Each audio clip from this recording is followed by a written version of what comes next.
وصفة جدا فعالة للكحة للأطفال وحتى للكبار، وخاصة للأطفال اللي تحت 5 سنوات لأنه ما في دواء كحة مناسب لهم، فسووا لهم هذه الوصفة مرة حلوة وعملية وبنفس الوقت طبيعية.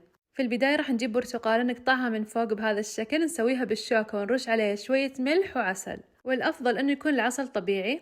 بعدين راح ندخلها الميكرويف دقيقة واحدة بس، لا تزيدوا أكثر، وبعد الدقيقة راح ينعصر معانا بكل سهولة. كذا سويتها باليد، وتقدروا تشربوها بهذا الشكل للكبار وللأطفال، استخدموا هذه وبس. صراحة مرة فعالة للكحة، جربوها وقولوا لي رايكم.